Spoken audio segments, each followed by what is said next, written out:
કેમ કે નાનો માણા રહ્યો ને આનું બાવડું મોટો માણા ઝાલશે ને તો ગરીબી જતા વાર નહીં લાગે.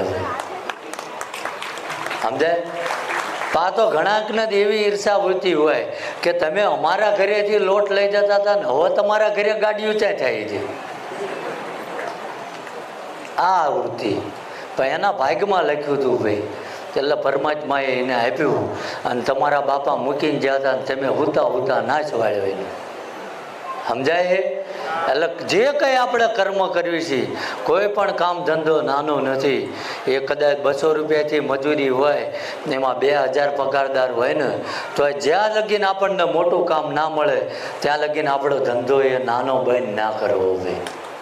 કારણ કે ઘણા હું જોઉં છું લાલચ આપે ને કે આ ફલાણો આ હું આનો જાણકાર છું ને આ નોલેજ છે, ત્યાં કોકની પાસે વ્યાજે પૈસા લઈને એના ભાગીદાર થવા જાય અને ભાઈ હલવાઈ જાય ને ત્યાં મારી પાસે અહીંયા આવે આને મારું બૂસ મારી નહીં. મને પૂછીને ભાગ રાખ્યો હતો ભાઈ, તને લાલચ હતી હું શેઠિયો બની જવું, તારો વિષય નતો હું કામ એ ધંધો કર્યો? યારું ચાલવા જવાય જ નહીં. આપણે જે છે એ ઘરે સાચો, આપણને જેનું માહિતી છે એ કર્મ કરો. માહિતી વગરનું કરવા જજો. પેલું કહે છે ને આવડે ને તાવડે બે હો તો દાગ હોત ને ના દાગવી. હા કે ના તો બોલો. ભૂખ લાગી હોય ફરીથી ખાઈ લો.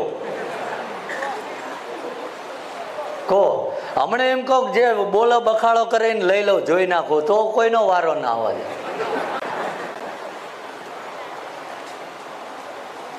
એટલે જે કંઈ માહિતી આપી એને અનુસરવાનું છે.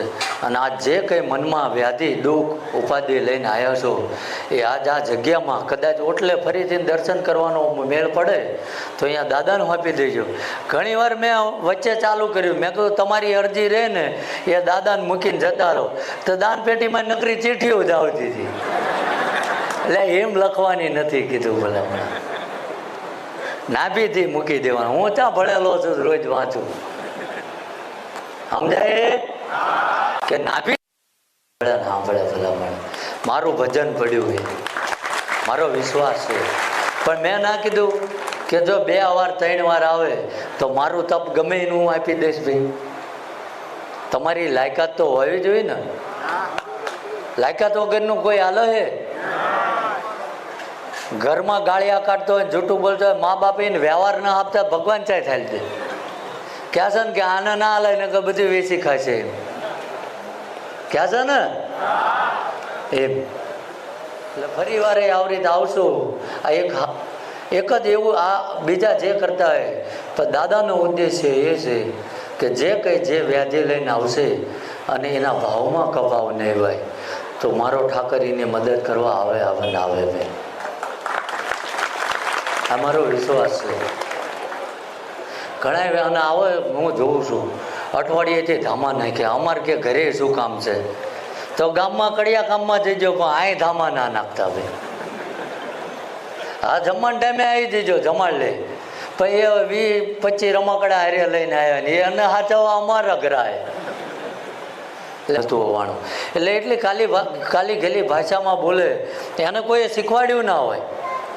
પણ આનંદ થયો કે એટલા બાળકને જો મારી પરવા હોય એટલું નાનું બાળકે તો હું મારા ઠાકરને કહું છું કે એનો જે કાલો કહેલો ભાવ છે ને એ કાયમ એના પાસે એવો રાખજે આ દુનિયાનું છળ કપટ એનામાં આવે નહીં.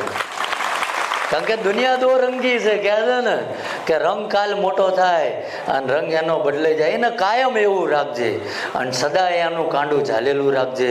આ જે કંઈ આ દાદાએ આ વેકેશનમાં બાળકોએ આવ્યા છે ભણી ગણીને આગળ વધે એની જે મહેનત છે એ લાયકાત પ્રમાણે પરમાત્મા એને આપે એવી હું હૃદયથી પ્રાર્થના કરું છું.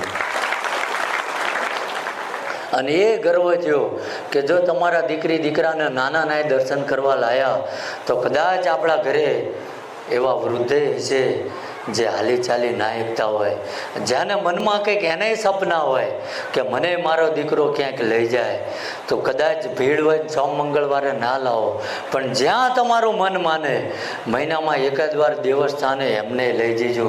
જેથી કરીને કાલ તમે ઘરડા થાઓ તો જે વાવો એ જ ઉગવાનું છે.